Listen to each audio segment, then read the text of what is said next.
बिस्मिल्लाहिर्रहमानिर्रहीम। अस्सलाम वालेकुम नाज़रीन, आज के प्रोग्राम के साथ आपका मेज़बान मियां नवीद हाज़िर है। नाज़रीन, एक ऐसे केस की बात करेंगे जो कि एक सवालिया निशान है। अगर पुलिस की बात करें या बल्कि पूरे मुआशरे के हवाले से अगर बात करते हैं तो ये एक बड़ा सवालिया निशान है।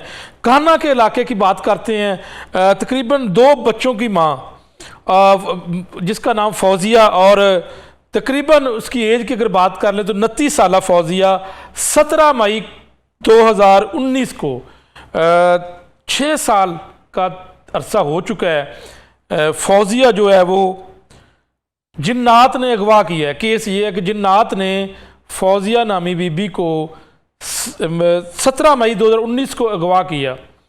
और मैंने ये सवाल की बात की कि मुआशरे के लिए सवाल है, महकमा पुलिस के लिए सवाल है, या फिर जितने भी कानून नाफिज करने वाले इदारे हैं उनके लिए एक सवाल है कि अभी 6 सालों में इस केस का जो ससुरालिए हैं इस खतून के, उन्होंने ये कहा जी इसमें उनका मौक़िफ़ यही था कि जिन्नात ने इस बीबी को अगवा कर लिया है और बिल्कुल इसका कुछ अता पता नहीं है। और ज़राए का ये कहना है कि इन्वेस्टिगेशन की खसूसी टीम ने दम करने वाला एक पीर भी हिरासत में ले रखा है। गायब होने वाली खतून की अगर बात करें तो उसका शोहर रमज़ान और सास भी ज़ेर हिरासत है। ज़राए ये कहते हैं मुबैना तौर पर मुगविया खतून इस पीर से अक्सर दम दरूद जो है वो दम करवाने के लिए जो है वो जाती थी। और लड़की के वालिदैन के पूछने पर ससुरालियों ने ये मौक़िफ़ इख्तियार किया था कि फौजिया को जिन्नात ने अगवा कर लिया है। लाहौर हाई कोर्ट की जानब से नोटिस लिया जा चुका है। लाहौर हाई कोर्ट के हुक्म पर IG पंजाब की जानब से एक बड़ा बाजियाबी के लिए मुतलका खतून की बाजियाबी के लिए जो एक टीम भी तश्कील दे दी गई है, इन्वेस्टिगेशन टीम। इस हवाले से अब बात कर लेते हैं इस पूरे मामले के ऊपर कि क्या वाकई जो है वो जिन्नात जो है वो अगवा इस तरह कर लेते हैं। और 6 साल में अभी तक ये नहीं पता लगा क्या ये कत्ल था, अगवा किया गया जिन्नात की जानब से। जिन्नात की जानब से अगवा करना एक बड़ा हैरानकुन बात है। इस अपनी नौइयत का ये पहला केस है जो कि ससुरालियों ने ये मौक़िफ़ तैयार किया कि इसको अगवा कर लिया गया। आज के इस पैनल में मेरे साथ मौजूद है डॉक्टर अली अजमल, माहिर नफ्सियात हैं, और मेरे साथ माहिर कानून अमजद इकबाल ख़ान साहब मौजूद होंगे, मेंबर पंजाब बार कौंसिल भी हैं। सबसे पहले डॉक्टर अली अजमल साहब से बात करते हैं। डॉक्टर साहब, प्योरली पुलिस का केस है जी, लेकिन यहाँ पर हैरानगी वाली बात है कि जिन्नात ने अगवा कर लिया है। 6 साल हो चुके हैं और ख़तून 2 बच्चों की माँ भी है, लेकिन अभी तक अता पता नहीं है, मर्डर है, अगवा की है। आप क्या कहते हैं इसके ऊपर? देखिए, ये जो केस है ये सुन के तो एक मैं समझता हूँ कि एक मज़ाहिया, ये एक चुटकुला टाइप लगता है कि किसी को और कोई बात नहीं मिली तो उन्होंने कह दिया जी कि खतून को जी जिन्नात ने अगवा कर लिया। भाई ऐसा कैसा हो सकता है जी? जिन्नात ने पहले तो कभी किसी चीज़ को अगवा नहीं किया। ये बस एक ना इसमें 2-3 पहलू हैं। सबसे पहले तो इसमें माशरे का वो एक पहलू मैं उजागर करना चाहता हूँ कि जी जो लोग कहते हैं जी कि जिन्नात जी हमारी ज़िंदगी में इस तरह से कुछ कर सकते हैं, देखिए ये सिर्फ और सिर्फ आपके वहम हैं, गुमान हैं। जिन्नात किसी को अगवा नहीं कर सकते। ना इस चीज़ को कोई कॉमन सेंस इस चीज की इजाजत देती है इस चीज को मानना, और ना ही मुल्क पाकिस्तान का कानून इस चीज की इजाजत देता है जी कि कुछ जिन्नात भी कुछ ऐसा कर सकते हैं। ये एक माशरे की गलत फहमी है। देखिए ना कि आमतौर पे क्या होता है कि जी बड़ी सारी चीजें जो कि किसी का कोई चीज नहीं मिलती वो जी जिन्नात के खाते में डाल देता है। कभी ऐसा क्यों नहीं हुआ कि जी जिन्नात ने कभी पाकिस्तान की IMF की किस्त क्यों नहीं अदा की? कभी ऐसा क्यों नहीं हुआ कि जो सैलाब आया था सैलाब को क्यों नहीं रोक दिया? अच्छा, वैसे मैं बात बताता चलूं कि यहाँ पे कुछ ना वो थे, वो कुछ आमल वगैरह, उन्होंने कुछ सैलाब को रोकने की कोशिश की थी, उसमें से बहुत सारे खुद दरिया में गिर गए। इसकी काफी जो वीडियोस हैं सोशल मीडिया पे वायरल हो रही हैं। एक तो ये बात है कि ये माशरे की गलत फहमी है। दूसरा फिर देखिए इसका एक और पहलू, पुलिस के पहलू से पहले मैं इस चीज को डिस्कस करना चाहता हूं कि ये जो अमल है, अब देखें कि कोई खुदा का खौफ करें कि ये आमल लोग हैं कौन है, ये आमलों का इंस्टीट्यूशन कौन है, ये जो इलाज भी करते फिरते हैं, कभी काट पलट भी करते फिरते हैं, ये इनको कोई मादर पिदर आजाद लोग हैं जिसको चाहे जो मर्जी कर दें। और फिर आप देखें मियां साहब, ऐसी ऐसी शर्मनाक हरकतें ये खवातीन के साथ करते हैं ना, दम के नाम पे, और इनको ये जो आमल काट पलट के नाम पे, कि आप देखें किसी भी किस्म की जो मॉरलिटी है या किसी भी कोई इज्जतदार शख्स है उसको देख के इस चीज पे एक शर्मिंदगी महसूस होती है। और फिर मसला ये है कि ये तो एक केस हाईलाइट हो गया, इतने सारे केसेस हैं उनका हमें पता ही नहीं चल रहा और माशरे में ये चीज आम पाई जा रही है। पर मैं इस चीज को समझने से कासिर हूं कि क्या हम माशरती तौर पे और ज़हनी तौर पे इस हद तक पसमानदगी का शिकार हो गए हैं कि जगह जगह पे आस्ताने खुले हुए हैं और इन आस्तानों में ना कोई देखे, उनकी हालत देखे, लंबे बाल, गंदे कपड़े। डॉक्टर अली, फिर लोग ट्रस्ट कैसे कर लेते हैं, यकीन कैसे कर लेते हैं इनके ऊपर? देखिए गलत फहमी है ना, लोगों के जहन में ये गलत फहमी है कि जी जिन्नात कुछ ऐसी चीजें कर लेते हैं। देखिए जिन्नात होते जरूर हैं, ये कुरान में है, लेकिन ये किसी की दस्तरस में नहीं होते। जितने जहनी मरीज हैं, ये मैं आपको जिम्मेदारी से कह रहा हूं, जितने आमिल हैं ये ज्यादातर खुद ज़हनी मरीज हैं। जो शख्स कहता है कि मैं आमिल हूं, मुझे नजर आता है, मैं काट पलट कर सकता हूं, वो शख्स ज़हनी मरीज है। हमारे पास हॉस्पिटल्स में रूटीन में ऐसे केसेस आते हैं जिनको ऐसी चीजें दिखाई देती हैं, सुनाई देती हैं जो कि मौजूद नहीं होती। इसको हम कहते हैं हेलुसिनेशन और डिल्यूजन, स्किज़ोफ्रेनिया की बीमारी में होता है। तो जो कहता है कि मेरे पास जिन्नात है, मैंने देखता हूं, मैं उनसे बात करता हूं, पहली बात तो है वो खुद ज़हनी मरीज है। लोग क्यों यकीन करते हैं कि लोगों का अंधा इत्तेकाद और गलत फहमी है। आप देखेंगे कॉमन सेंस की बात है कि ये जो जिन्नात हैं ये ऐसे उल्टे काम ही क्यों करता है, कभी इसने कोई ढंग का काम क्यों नहीं किया। जैसे मैंने बताया कि IMF की पाकिस्तान की किस्त अदा कर दे, अच्छा ये जिन जो है ये डॉलर क्यों नहीं छापता, मुल्क का कर्जा उतर जाएगा। ये जिन जो है ये बिजली क्यों नहीं बनाता, PTI को जेल से बाहर क्यों निकालते हैं। देखिए ये भी चीजें और भी बहुत सारी चीजें हैं ना। अच्छा उसमें फिर आप देखें कि ये चीजें नहीं, कोई नहीं कर सकता। लोग क्या समझते हैं, लोग कहते हैं जी कि जी ऐसा होता है। अच्छा फिर इसमें देखें कि ये चीज ऐसी है कि माशरे में आम है, इसमें पाकिस्तान का कानून भी जिन्नात को नहीं मानता। वो मैं आपको बताता हूं कैसे। अक्सर ना कुछ लोग, ये तो हो गया कि जिन्नात ने अगवा कर लिया, मज़ाहिया लतीफ है, कुछ लोग अक्सर ये कहते हैं, कुछ जुर्म कर देते हैं और वो कहते हैं जी हमें फलां जिन ने कहा था इसको मार दो, हमें फलां आमल ने कहा था। अच्छा जो जाके अदालत में ऐसे कहता है उसको जो पाकिस्तान का मुल्क है, पाकिस्तान का कानून, बिल्कुल डॉक्टर साहब साथ रहिएगा। हम इससे, आपने कानून की बात की, हम इसके ऊपर भी बात कर लेते हैं। माहिर कानून अमजद इकबाल खान साहब, मेंबर पंजाब बार काउंसिल, हमारे साथ मौजूद हैं। अमजद इकबाल साहब ये बताइएगा कि इस केस के हवाले से आपको पता है कि लाहौर हाई कोर्ट ने नोटिस ले लिया, आला सतही इन्वेस्टिगेशन टीम बन चुकी है, लेकिन 6 साल का तकरीबन अरसा हो चुका है। इस खातून को जो ससुरालिये हैं उनका ये मौकफ है कि जिन्नात ने अगवा कर लिया, और एक दम करने वाला जो पीर है वो भी पुलिस ने हिरासत में लिया, जरा ये कहते हैं। आप क्या कहते हैं कि अभी तक 6 सालों में इंसाफ नहीं मिल सका, और आज के दौर पे भी हम ये कहते हैं कि जिन्नात ने अगवा कर लिया? देखें जी इसमें बात यही, ये तो लाहौर हाई कोर्ट ने एक नोटिस ले लिया एक पिटीशन पे, वरना हमारे ये FIR दर्ज होती लीगली तो ये था कि जब FIR दर्ज हो गई थी तो उसके बाद कानून को अपना रास्ता देना चाहिए था। अगवा, ये जो जिन्नात वाला मामला है, इसको तो एक अक्लमंद इंसान वैसे ही नहीं तस्लीम करता, और हम भी इसी माशरे में रहने वाले हैं। और फिर मैं बतौर वकील, क्रिमिनल साइड का वकील हूँ, क्रिमिनल साइड पे ये पहला ऐसा वाकया है जिसमें ऐसा हुआ। तो इसकी असल में ना जो तफ्तीश जो पुलिस ने प्रॉपर की नहीं, पुलिस को जैसे ही ये FIR लॉन्च हुई, 6 साल का अरसा बहुत बड़ा अरसा होता है। इसमें इनको साइंटिफिक तरीके से, अगर वो उनके ससुराली हैं जिन्होंने ये मौक़िफ़ इख्तियार किया है कि जी उसको जिन्नात ने अगवा कर लिया, उनका पॉलीग्राफ टेस्ट जो झूठ बोलने वाला टेस्ट है वो करवाने चाहिए था। जहाँ पे देखें कैमरे हैं, गायब नहीं हो सकती, इसको तो एक अक्लमंद बंदा मान ही नहीं सकता। आप मियाँ साहब, आप इस बात को मानेंगे नहीं मानेंगे, किसी भी अक्लमंद इंसान से पूछेंगे कि जिन्नात अगवा कर सकते, नहीं कर सकते।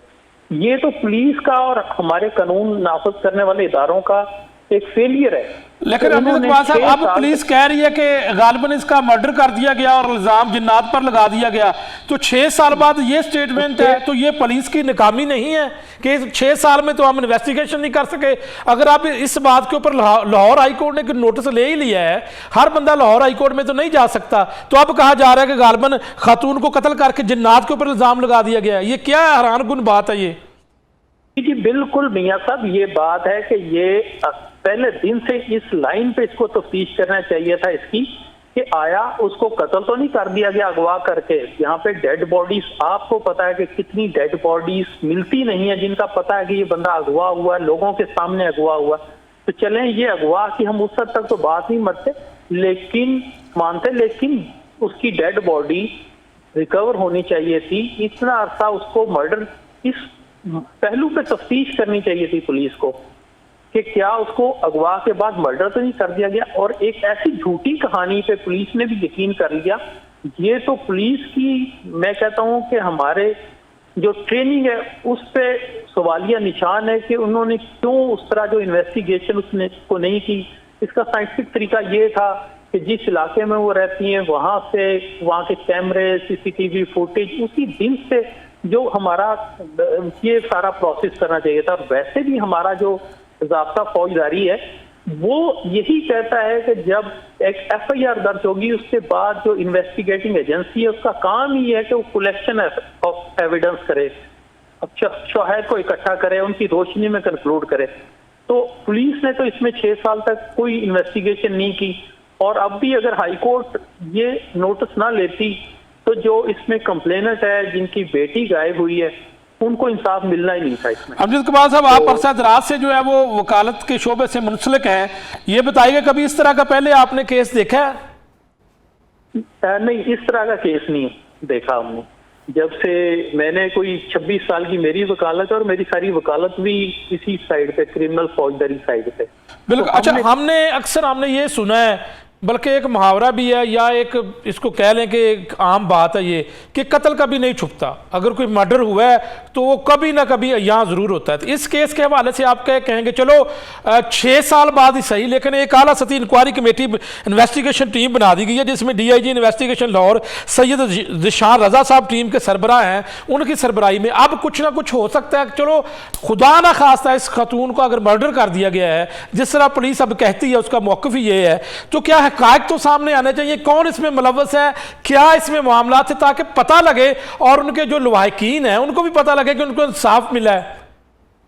जी बिल्कुल। इसमें देखें, अब बड़ी हाई लेवल की, बड़े आला ट्रेंड याफ्ता बड़े अफसर हैं, पढ़े लिखे हैं, तो अब इंशाल्लाह जो उम्मीद पैदा हुई है कि उसके लवाहिकीन को ये जरूर पता चलेगा कि उनकी बेटी के साथ हुआ क्या था। और ये तो पता होना चाहिए ना कि उसके बारे में, अगर वो मर्डर हो गई तो वो किस तरह हुई, किसने किया, ये सारी चीजें क्वेश्चन है, टेबल है। और इन्हीं क्वेश्चंस का जो जिस लेवल के ऑफिसर यहाँ पे इन्वेस्टिगेशन के लिए DIG साहब खुद हैं, इसमें SSP साहब हैं, तो इंशाल्लाह उम्मीद अब पैदा हो चली है तो उसके लवाहिकीन को ये जरूर पता चलेगा कि उस बच्ची के साथ हुआ क्या था, खातून के साथ। बिल्कुल ठीक है जी, साथ ही रहिएगा अमजद साहब। हम डॉक्टर अली अजमल साहब, इनकी नफ्सियात क्या होती है इन लोगों की? देखे ना कि बड़ी हैरानगी वाली बात है कि मौक़िफ़ अख्तियार किया गया है कि जनाब जिन्नात अगवा करके ले गए। क्या ये बात अभी जो है वो हमारे माहिर कानून अमजद इकबाल साहब भी साथ हैं, वो कह रहे हैं कि ये तसव्वुर भी नहीं किया जा सकता। तो ये हैरानगी वाली बात है कि क्या चल रहा है, और कोई किस तरह आराम से कह देगा जी कि जिन्नात ने अगवा कर लिया। देखिए मियां साहब, बिल्कुल आपने ठीक कहा। फिर तो मैं और आप भी नहीं महफूज, यहाँ से स्टूडियो से मैं भी गायब हो जाऊंगा। मैं क्योंकि जिन्नात के ऊपर बात कर रहा हूँ, आप भी गायब हो जाएंगे।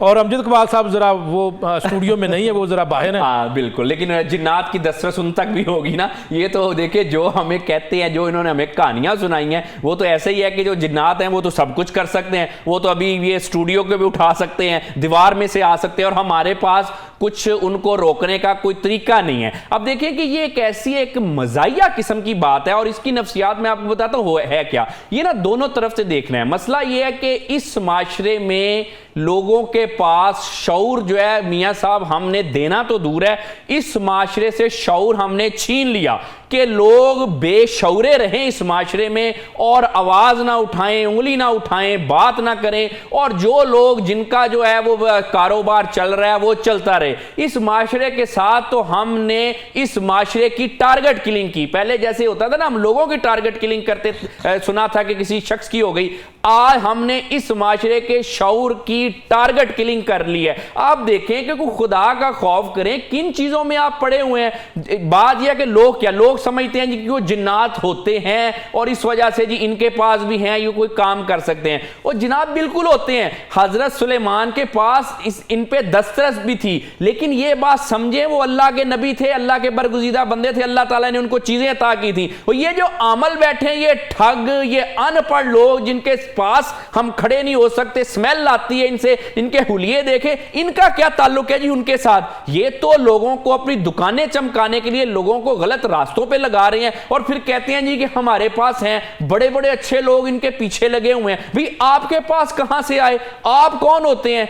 एक नंबर वन तो बात ये। दूसरा देखिए मियां साहब, एक फिल्मी स्टोरी भी लगती है जी, फिल्मी स्टोरी ऐसा होता है। देखिए ना मियां साहब, हमने इस माशरे के साथ क्या क्या भी गलत करना है। वो जगह जगह पे आस्थाने खोल के बैठे हुए हैं। कभी अच्छा वो डॉक्टर भी हैं, वो इलाज भी करते हैं अपने आस्थानों में, वो काट पलट भी करते हैं, वो महबूब आपके कदमों में भी ला के गिराते हैं, वो सारे ऐसे काम करते हैं। और हमारे माशरे की बेशऊरी देखें कि इनको कोई पकड़ने वाला नहीं है। कभी आज तक जब से देखें 70-80 साल हो गए इस मुल्क को आजाद हुए, कभी किसी ने एक क्वेश्चन किया कि ये इनकी हकीकत के आस्थानों की इनको किसने इनके लिए भी एक अथॉरिटी बना दी जाए। जी जी, कि इनको देखे ना, इनको देखा जाए ना कि इनकी हैसियत क्या है, ये किस हैसियत से बैठे हुए हैं, ये काम क्या करते हैं, ये अपने आस्थानों में कर क्या रहे हैं। औरतों को कहते हैं कि इस्तेमाल शुदा कपड़े लेके आओ। ओ भाई, इस मुल्क में क्या कोई शऊर नाम की कोई चीज है या नहीं है? इस मुल्क में कोई कानून नाम की चीज है कि नहीं है? कि किसी का ध्यान ही नहीं जा रहा कि जगह जगह पे ही अपनी दुकानें खोल के बैठे हैं। ये करते क्या हैं? अच्छा, मैं एक और बात बताऊं, मुझे तो लगता है कि ये ना पुलिस ऑफिसर ने डर के कार्रवाई नहीं की कि जिन कहीं उसको भी ना उठा के ले जाए। इनमें से ऐसे पीर भी हैं जिनसे अगर सवाल जाके करें ना, कलमा सुना दे पहला, तो वो भी उनको नहीं आता। मैं कहता हूं मियां साहब, कलमा तो कलमा, इनको देखें, इनको बुनियादी चीजें, कलमे से बिल्कुल बुनियादी चीज क्या होती है, कलमा नहीं आता। और फिर देखें कि कितनी बात है कि कभी ये कैमरे के सामने आके क्यों नहीं कर सकते? मियां साहब, आपके प्रोग्राम से आज सारे आस्थानों वालों को चैलेंज है, अगर कोई कुछ कर सकता है, कोई हाजिरी कर सकता है, कुछ कर सकता है, वो कैमरे के सामने आके करके दिखाए। लोगों को बेवकूफ बनाना आप छोड़ दें। ये क्या बात हुई कि जी आपके जो भी आपके पास चीजें हैं वो जी आपके कब्जे में आपको नजर आती हैं, कैमरे से वो लोग डरते हैं।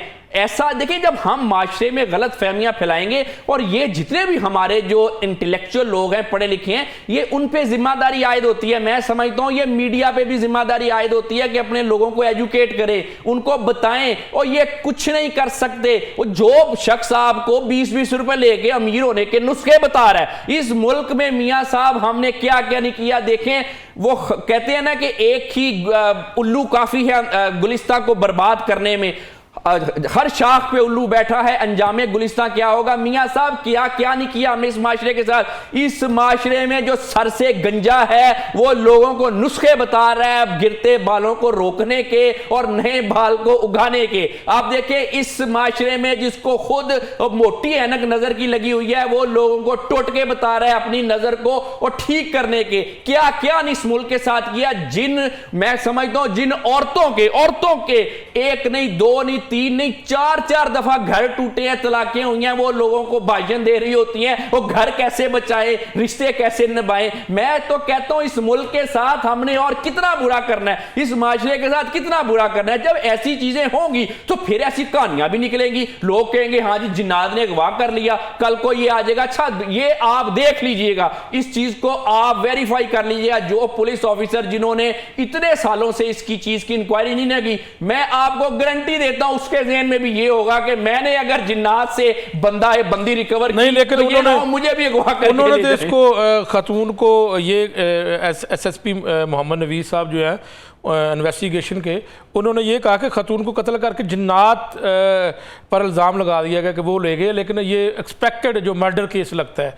और वो ये भी कहते हैं कि अभी तक खतून अगर जिंदा थी तो वो अपने बच्चों में वापस आ जाती। डॉक्टर साहब, इस खतून की 2 छोटी बच्चियाँ हैं, उनकी नफ्सियात के ऊपर क्या असर पड़ेगा? वो माँ से महरूम हो चुकी हैं। कितना जुल्म है मियां साहब कि माँ बच्चियों को माँ से महरूम कर दिया। देखिए मियां साहब, किसी जानवर के बच्चे को भी हम जुदा कर देना, किसी बिल्ली के, किसी बंदर के बच्चे को भी जुदा कर दे, तो यकीन करें उस जानवर का भी दिल फटता है, कलेजा इंसान का निकल के हाथ में आ जाता है। वो कोई खुदा का खौफ करें, वो कोई जिन्नात थे, ये तो है ही मजाक की बात है। या आपने किसी को कुछ कत्ल कर दिया, या जिन्होंने अपना अपना काम नहीं किया। यार कोई खुदा का खौफ करो, इन मासूम बच्चों का कोई ख्याल करो। देखें क्या गुजरती है मासूम बच्चों पे कि एक माँ जो है उससे जुदा हो गए। उन्होंने माँ जो खाना देती है, माँ वो खाना को बच्चे तरसते रहे, उन्होंने देखते रहे कि आज हमारी माँ आएगी, हमें खाना देगी, हमें अपने हाथों से खाना खिलाएगी, हमें लोरी दे के सुनाएगी।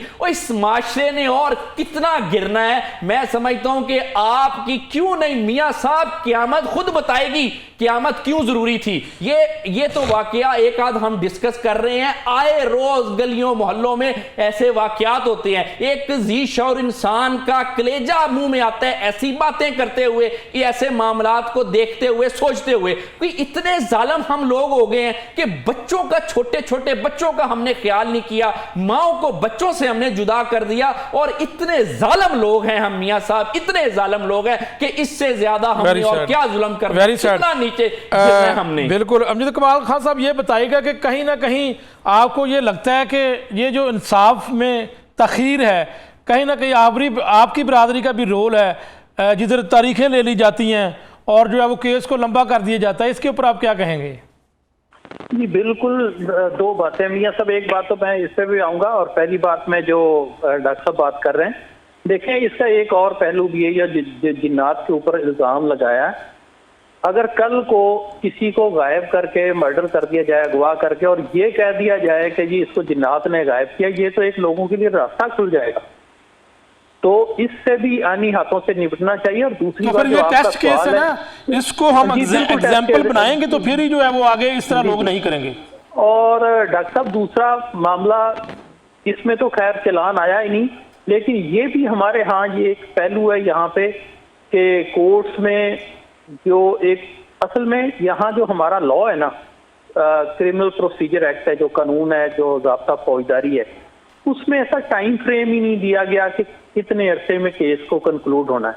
असल में वो 150 साल पुराना कानून है, उसमें बहुत सारी तब्दीलियों की ज़रूरत है। वक्त के साथ जो जदीद चीज़ें ऐड हुई हैं, कोई नई साइंसी इजादात हैं, उनको ऐड करना चाहिए, कानून शहादत में उनको ऐड करना चाहिए। देखें हमारे, अब हम एक वीडियो सामने मौजूद होती है, उसकी फोरेंसिक हो जाए, उसके ऊपर बाकी एविडेंस की जरूरत नहीं होनी चाहिए। लेकिन यहाँ पे फिर भी हम अदालतों में ये कहा जाता है कि आप जुबानी शहादत लेके आए, गवाहान लेके आए। कि देख सामने एक वीडियो है, एक वीडियो बनी है, एक सीसीटीवी फुटेज में आया हुआ है, वो ओरिजिनल है, उसकी आज PFSA में रिपोर्ट आ जाए फोरेंसिक हो के कि ये जेन्युइन है, इसमें कोई वो नहीं है, तो वो एविडेंस बहुत काफी है। उस पर कोई लंबी चौड़ी मेरा ख्याल है ट्रायल की जरूरत नहीं रह जाती। तो ये इस केस की हम बात करेंगे, देखें इस केस की बात करेंगे कि 6 साल में पुलिस ने इस केस को दूसरे जाविये से, कत्ल मर्डर हुआ इस जाविये से क्यों नहीं देखा। अब कहा जा रहा है कि गालबन ये एक्सपेक्टेड मर्डर कर दिया गया खतून को। 6 साल पहले कहाँ थे? 6 साल का वक्त गुजर चुका है। ये तो क्लियर कट एक बात अगर देखी जाए तो ये नाकामी है। अब 6 साल बाद जाके अदालत ने जो है वो नोटिस लिया है, फिर जाके जो है वो आला सतही कमेटी बनेगी। हर केस के अंदर तो अदालत नोटिस नहीं लेगी, हर केस के अंदर तो कोई बेचारा जाकर वकील करके कोई पिटीशन दायर नहीं कर सकता। तो ये तो एक बड़ा सवालिया निशान है कि 6 साल बाद क्या पुलिस के अंदर किसी को सजा नहीं मिलेगी? कौन इन्वेस्टिगेशन ऑफिसर था पहले, किस थाने में जो मुकदमा दर्ज था, क्यों नहीं 6 साल के अंदर इन्वेस्टिगेशन की गई? ये मजाक है, ये मजाक बना दिया गया है इस केस के अंदर, जो एक मौक़िफ़ अख्तियार किया गया ससुरालियों की जानिब से। जी मियाँ साहब, इसमें पता क्या बात है, अब जब FIR दर्ज होती है ना मियाँ साहब, उसके बाद इन्वेस्टिगेटिंग ऑफिसर जो है ना पाबंद है, वो 14 दिन के अंदर अंदर चलान देगा। अगर 3 दिन एक्स्ट्रा यानी 17 दिन के अंदर अंदर उसका चलान देगा कंक्लूड करके केस को। अब ये उस इन्वेस्टिगेशन ने की पहली बात तो ये की कि उस इन्वेस्टिगेटिंग ऑफिसर ने वो कानून को कंप्लाई नहीं किया, उसके खिलाफ जो पुलिस ऑर्डर है उसके खिलाफ, उसके तहत उसके खिलाफ कार्रवाई होनी चाहिए। पहली बात तो ये है। दूसरी बात ये है कि इस पहलू पे जब आप आ गए हैं ये कत्ल पे, जब एक खातून नहीं मिल रही 2 दिन 4 दिन 5 दिन, उसके बारे में कोई पता नहीं चल रहा, तो उसी वक्त इसको इस पहलू पे तफ्तीश करनी चाहिए थी कि वो खातून मर्डर हो गई है। और हम देखते हैं अक्सर केसेस में कि पुलिस उसके बाद उस पहलू पे इन्वेस्टिगेट करती है। यहाँ पे 6 साल तक पुलिस ने बिल्कुल इस पे, ये इस एंगल पे, इस पहलू पे तफ्तीश ही नहीं की कि वो खातून कत्ल होगी। अब हाई कोर्ट में हर बंदा नहीं आ सकता, हाई कोर्ट में लॉयर्स की फीस, और हर बंदा अफोर्ड भी नहीं करता, और हर बंदा सोचता भी नहीं है कि वो हाई कोर्ट आ जाए।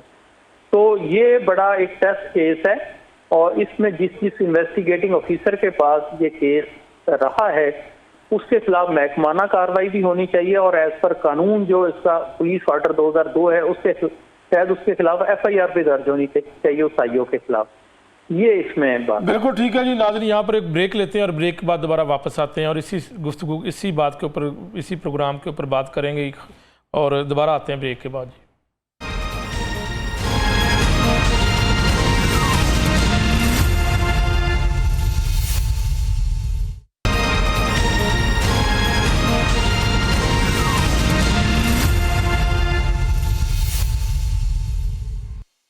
वेलकम बैक नाज़रीन, एक बड़े दिलचस्प मामले के ऊपर बात कर रहे हैं। हैरान कुन, बल्कि दिलचस्प नहीं कहूँगा बल्कि हैरान कुन बात है कि तकरीबन 17 मई 2019 को एक खातून गवाह हुई और उसको कहा गया कि जिन्नात ने गवाह किया है। ये उसके ससुरालियों का मौक़िफ़ था। इसके ऊपर हमने बात भी की है, आपने देखा होगा।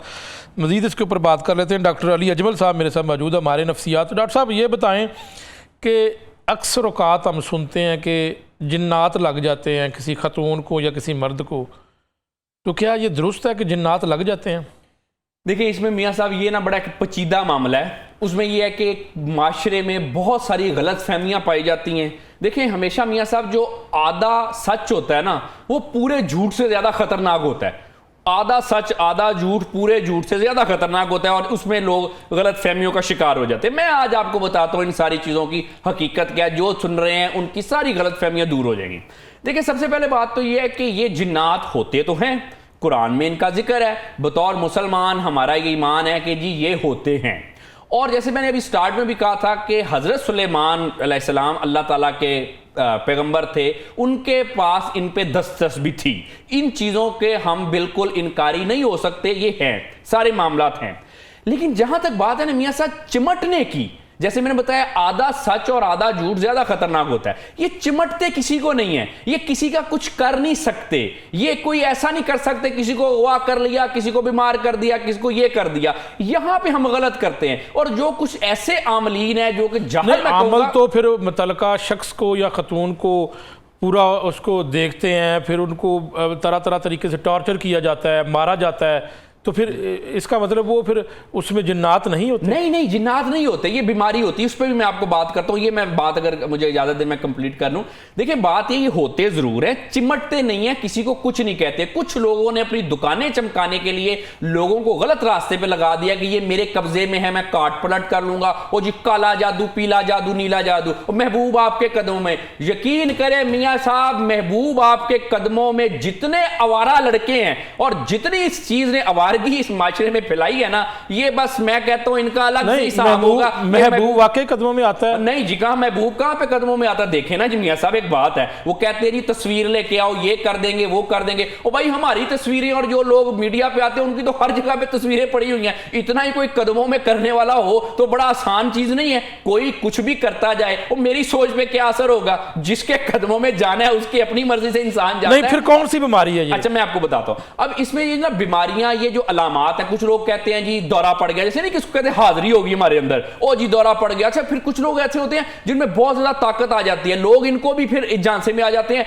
कि देखें जी पतला सा लड़का लड़की है, कमजोर, इसने इतनी भारी चीज उठा के फेंक दी, इस पे हाजिरी आ गई थी, ये हो गया था, इतनी ताकत आ गई थी, ये जिन्नात ही हो सकते हैं। ये देखें, ये ज़हनी बीमारी है। हमारे पास अस्पतालों में रूटीन में ऐसे मामलात आते हैं जिनको कोई चीजें दिखाई देती हैं। तो आपने कई ऐसे मरीज ठीक किए हैं जिनको जिन का चमटना हो, मैंने कहा जाए कि जिन चमट गए हैं और बाद में आप ठीक। आजकल तो दवाइयां इतनी अच्छी अच्छी आ गई हैं कि आजकल तो 2 दिन में जिन्नात सिन्नात भाग जाते हैं जिसको चिमटे हो। क्योंकि देखिए, जैसे मैंने बताया कि अब देखिए ना, हर एक बीमारी है, जिसको कोई चीज नजर आती है वो उसको हम कहते हैं हेलुसिनेशन और डिल्यूजन वगैरह का मसला होता है, जिसको लगता है मुझे कुछ चिमटा है। ये स्किज़ोफ्रीनिया की बीमारी है, जिसमें इतनी ताकत आ जाती है कोई चीज उठा के फेंक दे, इसको हम कहते हैं मैनिक डिसऑर्डर। ये भी एक ज़हनी बीमारी है जिसमें हाजिरी वगैरह होती है, जिसको हम कहते हैं दौरा पड़ गया, ये मुख्तलिफ, ये पैनिक अटैक की बीमारी भी हो सकती है, ये एपिलेप्सी का भी मर्ज हो सकता है, उसमें दौरे पड़ते हैं। आप जितनी भी अलामात बताते जाएं कि जी इस ये जिन चिपड़ा, ये हुआ, वो सारी की सारी किसी ना किसी बीमारी की अलामात होती है। और हमारे पास हॉस्पिटल में, मेरे अपने क्लिनिक में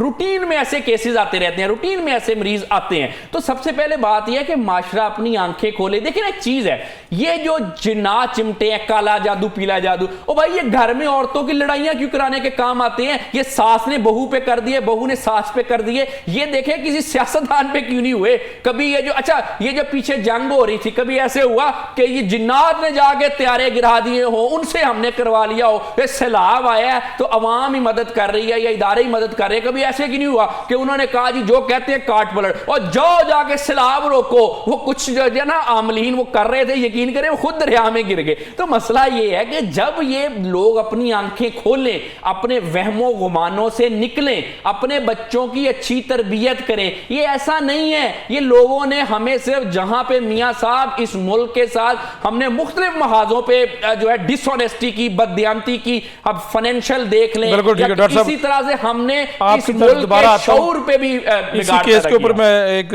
जो है वो अमजद इकबाल खान साहब से बात कर लूं, उनसे पूछता हूं कि अगर इस केस की इन्वेस्टिगेशन कर ली जाती है एक्सपेक्टेड, जिस तरह पुलिस ने कहा कि ये मर्डर है, तो फिर इतने सालों बाद जाके अगर पता चलता है तो फिर इसके एविडेंस कहाँ से कलेक्ट करेंगे?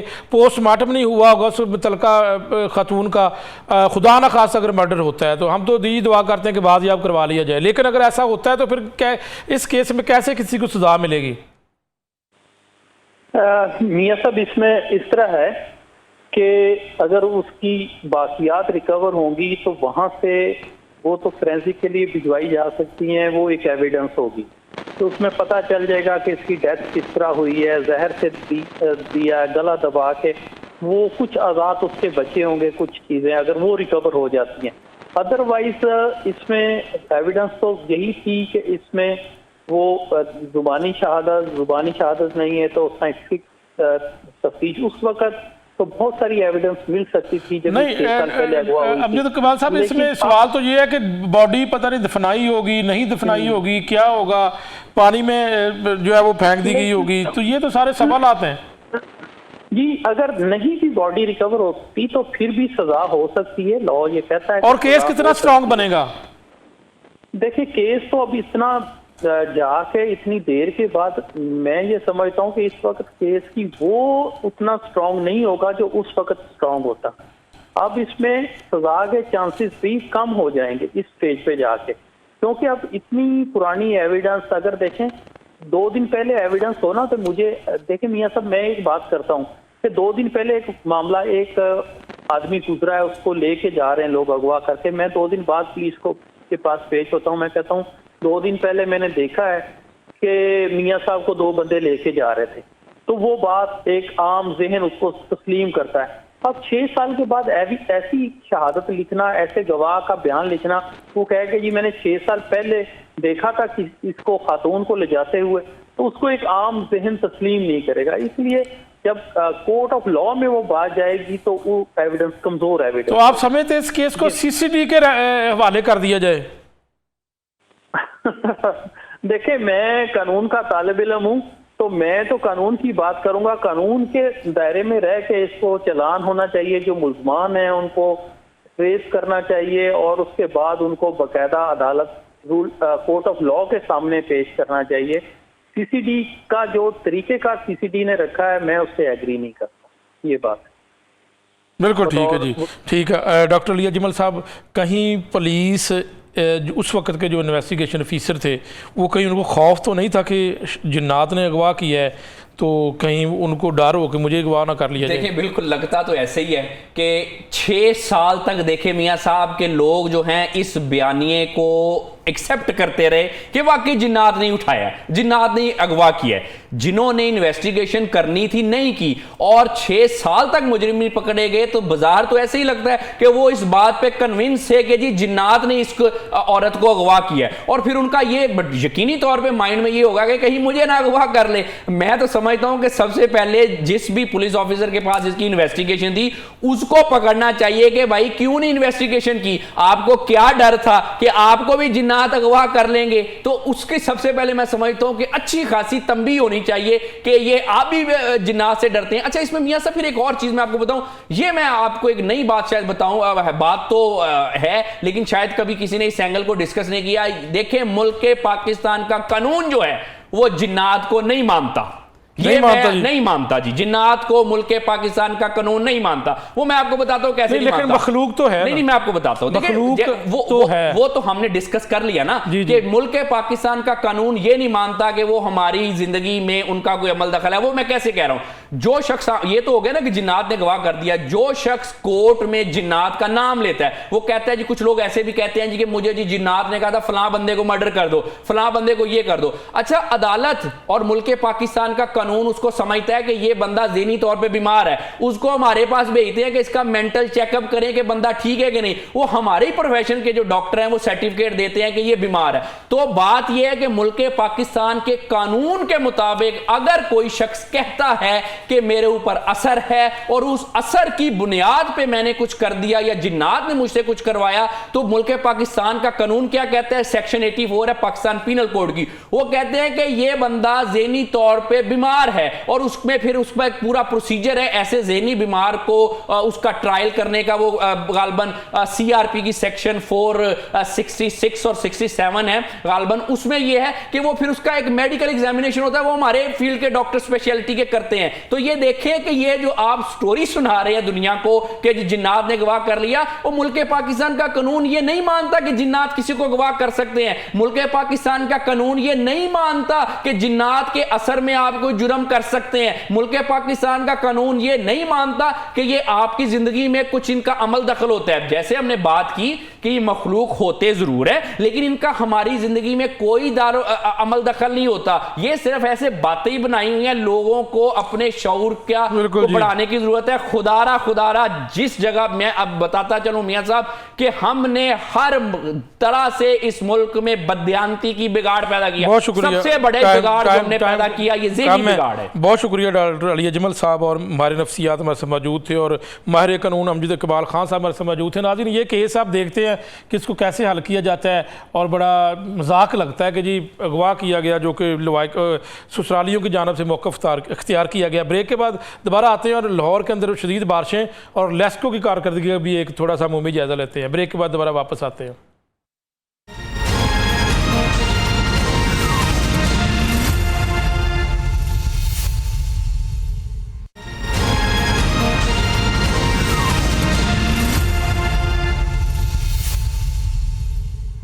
Welcome back. नाज़रीन, इस वक्त बात करें तो शदीद बारिश लाहौर में, शहर लाहौर में शदीद बारिश और बारिश की वजह से तकरीबन 80 फीडर जो है इस वक्त जो है वो ट्रिप कर चुके हैं। इस हवाले से अदनान अजीज़ सीनियर सहाफ़ी हमारे साथ मौजूद हैं, उनसे बात कर लेते हैं। अदनान अजीज़ साहब, क्या सूरत हाल इस वक्त लाहौर के अंदर?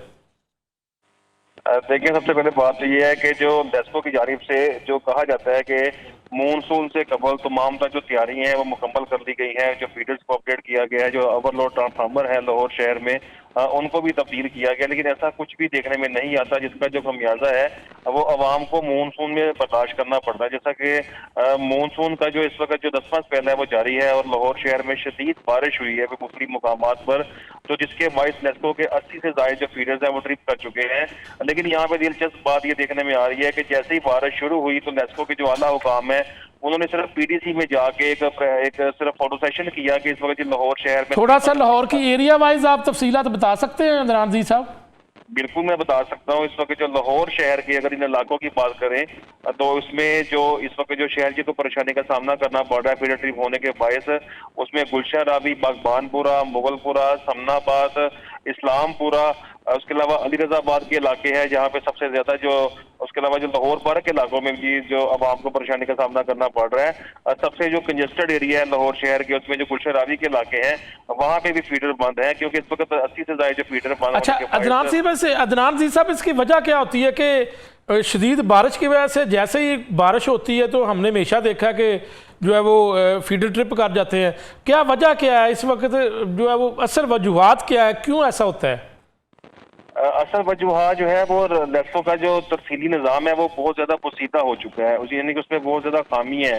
क्योंकि बारिश जैसे ही होती है, यानी कि तो बारिश तेज हो तो फीडर बंद करना इनकी मजबूरी बन जाता है। क्योंकि खुदा ना खास्ता अगर किसी इलाके में कोई ऐसा नाखुशगवार वाकया पेश ना आए जिससे कि माली नुकसान हो, तो इसलिए लेस्को का फीडर बंद करना मजबूरी इसलिए है क्योंकि जो लेस्को का जो सिस्टम है वो बेसिकली बनाया तो गया था तरक्की याफ्ता ममालिक के लिए, लेकिन हमारा अलमिया ये है कि जो हमारे जो लेस्को का जो सिस्टम है वो गली मोहल्लों में से गुजार दिया गया है, जिसके बायस नुकसान भी मानसून में ज्यादा होते हैं। जैसा कि अभी रिपोर्ट हुआ है कि तकरीबन 1 साल से कम अरसे में तकरीबन जो करंट लगने के वाकया उसमें होशरबा इजाफा हुआ है। उसकी बुनियादी वजह यही है जो लेस्को का जो सीधा तफसीली निज़ाम है। तो इसलिए अपनी कारकर्दगी बेहतर बनाने के लिए और अपने आप को सब अच्छा आला हुकाम को सब अच्छा की रिपोर्ट देने के लिए जो लेस्को के जो आला हुकाम है उनकी जानिब से फीडर बंद कर दी जाते हैं और फीडर भी ट्रिप हो जाते हैं।